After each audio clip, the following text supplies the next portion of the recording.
they would be a person who stutters. It's so intense. Nope, it's not a sign. A lot of those kids outgrow it. And then those kids who are mild and, aren't even aware of it. They're just going through their day. Some of those kids don't outgrow it. So severity doesn't really matter. Although if a child is severe, I certainly would be more apt to want to treat because I'm concerned about how this child's feeling about talking. If talking is so hard they can't even get a word out, and they're only 3 or 4, then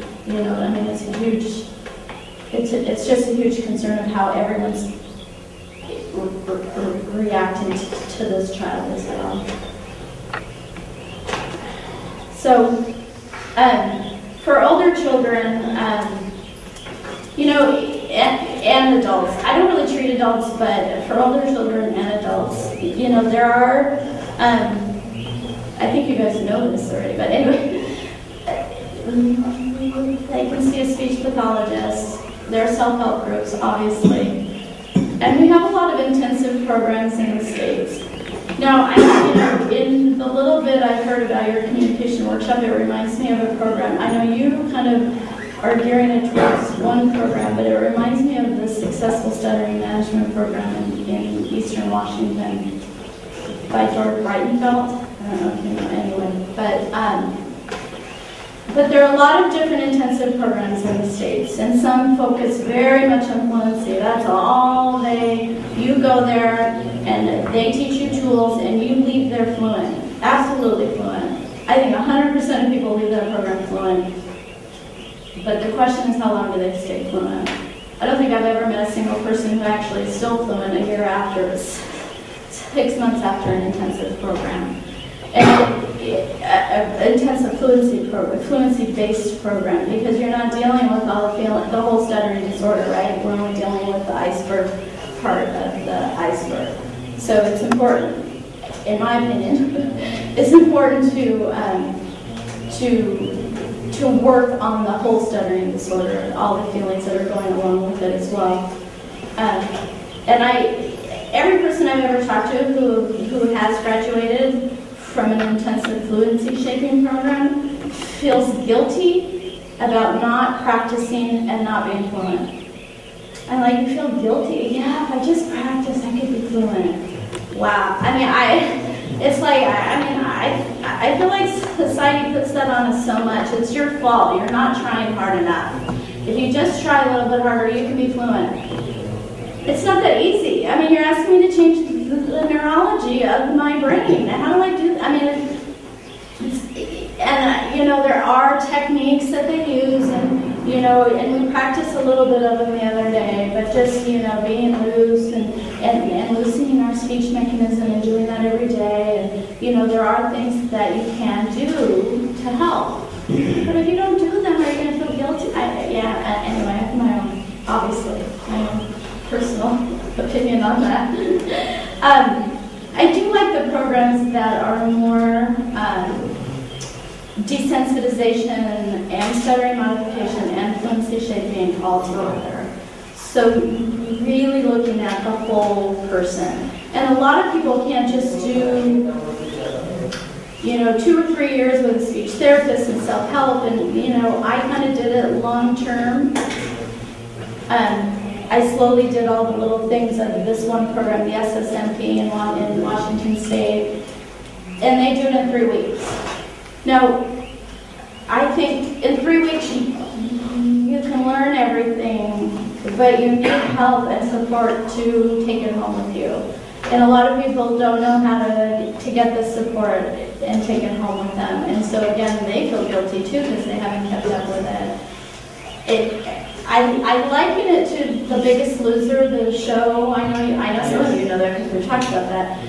And these really large people go to this camp, and it's totally intensive. That's all they do. They learn how to eat right, and they exercise, and they push themselves, and they have trainers, and that's all they do for however long they're there until they get kicked out. But of course you're going to lose weight in that environment. Of course you're going to get fit. But it's what do you do when you leave that environment that really matters. It's the same thing. You go to a 3-week intensive program, of course you're going to be more fluent. But what are you going to do? Go but what are you going to do when you leave? And getting this, and I helped out with that program 1 year, and and I talked a lot about what are you going to do when you leave? Is there a self-help group by you? Are there speech therapists? Are there other people who stutter? I mean, how are you going to get the support you need? Sorry. So those are kind of the approaches in America. It's getting close. I'm almost done. And so I kind of do, and I've talked about this, but there's stuttering modification as tools. As I look at tools in working with people, stuttering modification and fluency shaping. They're two totally different things that can easily work together, but they're two approaches to stuttering. And the stuttering modification is to change how you stutter. So it's not stopping stuttering, it's changing how you stutter and have easier stuttering. So I talked a little bit about pull-out the other day where you're in a stutter, how do you get out of it? And so the stuttering modification is easier stuttering and managing your stuttering. Fluency shaping is about fluency. How do you get fluency? How do you, as you know you're going to stutter, because it happens to all of us, I know, that word up there I'm going to stutter on, how can you approach it in a way that you won't stutter on it? And so it's still modifying, it's still trying to change things, but it's doing it pre-stutterer rather than in-stutterer, we talked about it. And they both can be helpful, right? I mean, I use both. I think about both. If I know I'm going to stutter on my name, so I'll think about that ahead of time. Or if I'm in a stutter, and for me the biggest thing too, and we've talked about this, but being in a stutter, I try to be really present in it, and not get lost like I used to do, not leave my head like I used to do all the time, but actually be in it. And it's like, ooh, what's happening? Stuttering is really interesting to me. I mean, I've learned so much about it, and the more and more I'm okay with it, I'm just fascinated with it. I get stuck. It's so, wow, what just happened? Why? Well, I don't know the answers to why, but what is actually happening? I mean, it just is a neurological, is something going on. I don't know. I find it interesting. I can be very analytical about it now that I've kind of gotten a lot of the emotions out of it, and I can easily be in the moment when I stutter. And then so fluency shaping and stuttering modification are the tools, and then acceptance and working on the bigger disorder. So, because the first two, well, fluency shaping especially just works on the tip of the iceberg that everybody sees. So the general approach for fluency specialists in America is more of an integrated approach.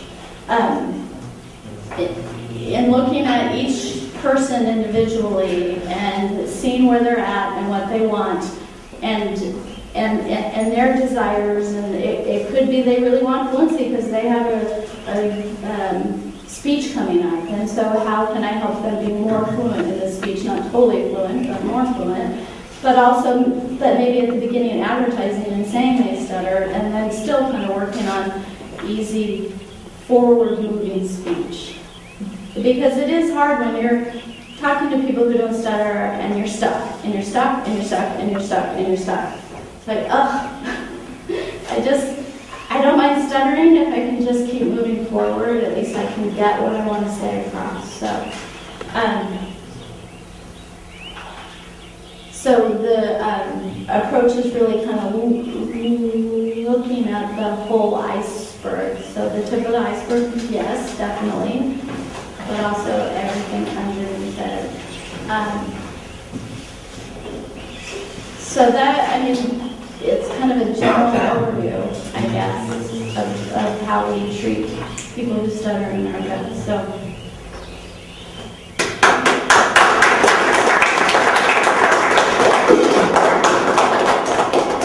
and my thing says 12:59. I don't know. Does anybody have one question?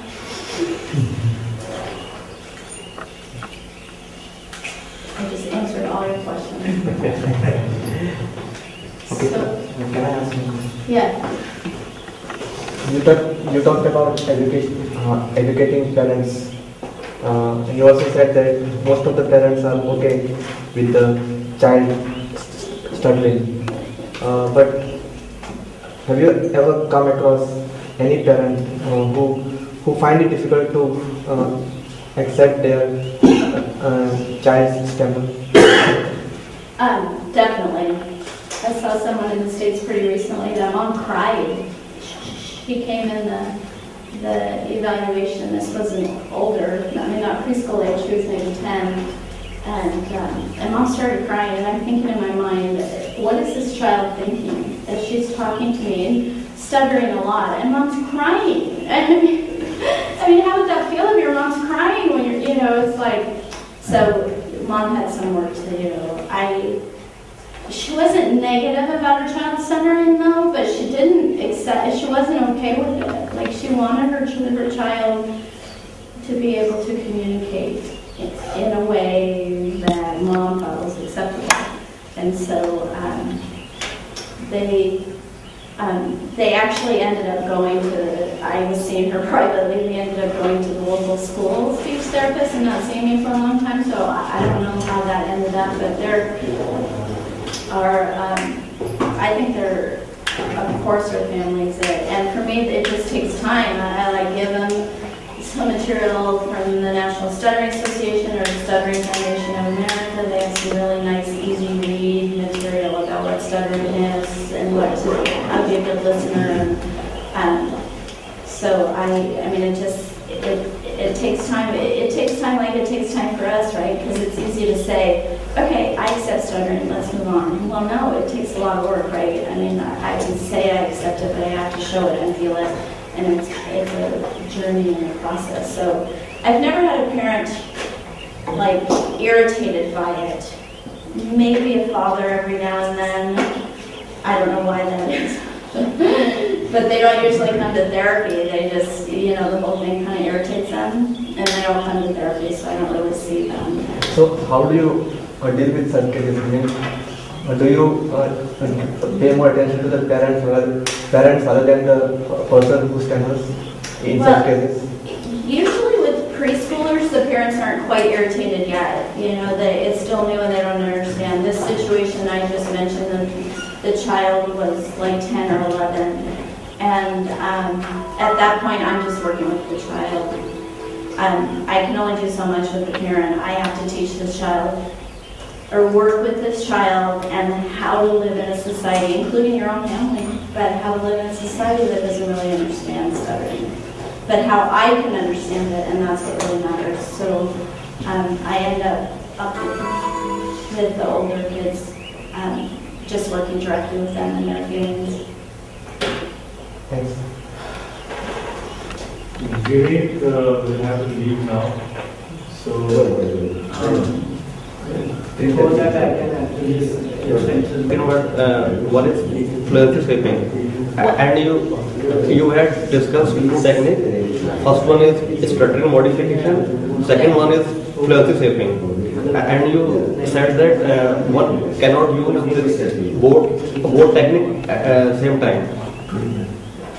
You said that one cannot practice both of these techniques at same time.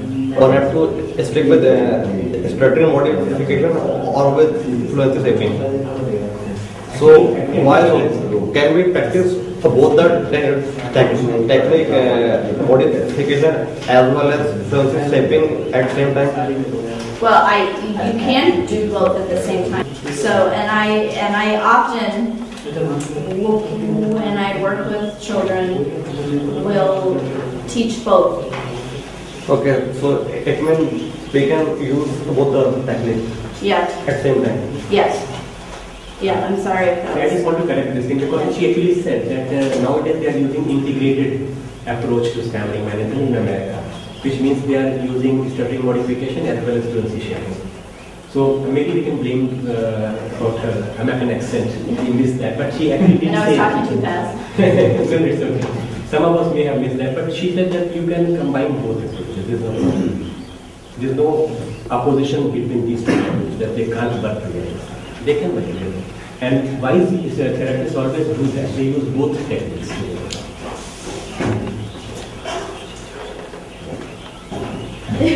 I'm going to be Indian when I go home. Okay, that's good. Dr. Mahabhadra also wanted to add something. Oh. मैं कुछ इस तरह से कहना चाहता हूँ, जब हम थेरेपिस्ट बन के बैठ जाते हैं और आपको बताते हैं कि ये करो वो करो और ये मत करो, हमारे सामने आपका फ्लुएंसी लगभग एक्सेप्टेबली सही रहता है, थेरेपी चैम्बर के बाहर पता नहीं क्या हो जाता है। तो हम ये कहते हैं कि यार आप फॉलो नहीं करते, मैंने जो बताया ना वो आप करते थे। अक्सर आप ये देखेंगे हमें बहुत कुछ मालूम है, हरी सब्जी खाना चाहिए, सेहत के लिए अच्छा है, एंटीऑक्सीडेंट्स इज गुड फॉर, ये स्मोकिंग खराब है नहीं कहते, शराब नहीं फॉलो करते हैं। अगर मेरे को ये सब नॉलेज है तो इसका मतलब मेरे को उसका फायदा हो जाएगा। हरी सब्जी खाना चाहिए, ये नॉलेज मेरे को है, तो ये नॉलेज से मेरे को फायदा हो जाता है क्या? नहीं, करना पड़ता है। एक्सरसाइज करने से मसल्स बिल्डअप हो सकते हैं, क्योंकि मेरे को ये मालूम है तो मेरा मसल्स बढ़िया फिट एंड तगड़ा होना चाहिए, ये हो सकता है। यानी प्रैक्टिस अगर आप नहीं करते आपको कोई फायदा नहीं हो सकता। आप चाहे कितना भी थेरेपी ले लो, कितना भी पढ़ाई कर लो, उसका ज्ञान आपको हो जाए तो भी आपको प्रैक्टिस तो करना जरूरी है। दूसरा जो मैं ये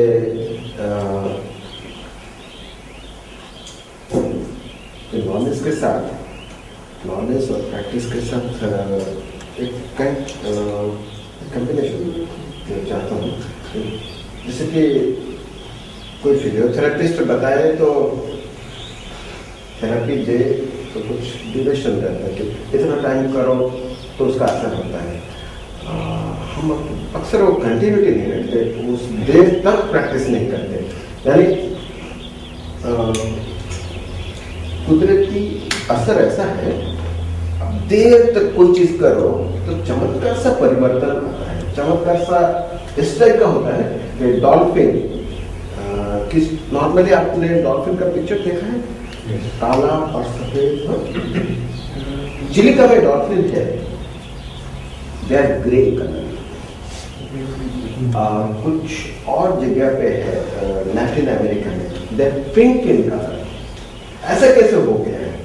यानी वो जो असर है, एनवायरमेंट का असर है, काफी देर तक अगर रहता है तो चमत्कार सा परिवर्तन आता है। यानी आप एक चीज बार बार करते रहो, बार बार करते रहो, बार बार करते रहो, देर तक करते रहो, तो ऐसा चेंजेस आएगा जो कि शायद आपका जेनेटिक्स को भी बदल डाले।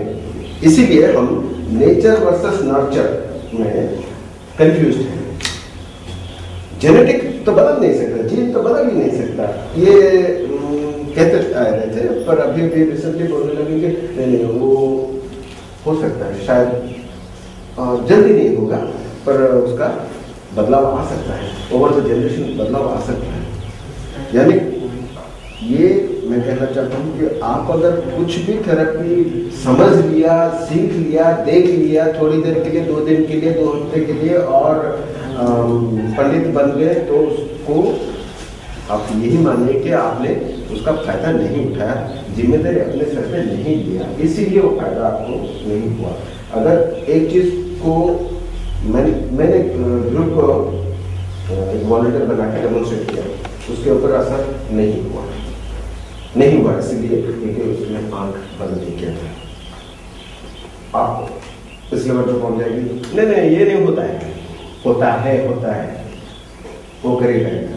कोई एक चीज काम करता है तो करता है, आपके ऊपर काम करेगा, किसी और के ऊपर काम करेगा, कोई दो मत नहीं। पर उसका जो फैसिलिटेटिंग कंडीशंस है, जो प्री कंडीशन है, उसको अगर फॉलो नहीं करते तो आपका प्रॉब्लम ठीक नहीं हो सकता है।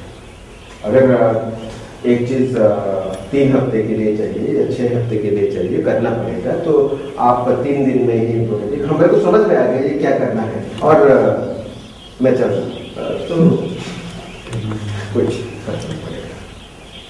तो ये कहना चाहता हूँ कि अगर जेनेटिक्स का भी असर जो है उसके ऊपर पर्यावरण का हावी होने का पॉसिबिलिटी है, कलर बदल जाता है, कुछ भी हो सकता है हमारे सामने। मिसाल के तौर पर कुछ चीज़ें ऐसे हैं कि we can hope for changes.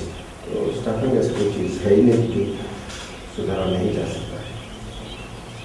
और अगर मैं फिजिकली बहुत कमज़ोर हूँ और मेरे से कोई बेहतर फिट है तो जेनेटिकली ही हैज़ इनहेरिटेड, उसके पेरेंट्स पंजाबी है, हरियाणवी है, हट्टे कट्टे हैं, उसको अपना ऐसा बॉडी लेके आए हैं, पर वो खा पी के मस्ती कर रहा है तो वैसे ही रह जाएगा। मैं अगर सुबह शाम 10 घंटे मेहनत कर रहा हूँ, जिम जा रहा हूँ, तो शायद मेरा मसल्स उससे काफ़ी बेहतर बन ही जाएगा, ये दो मत नहीं है ऐसी। तो अगर आप प्रैक्टिस करते हैं, सही टेक्निक थेरेपिस्ट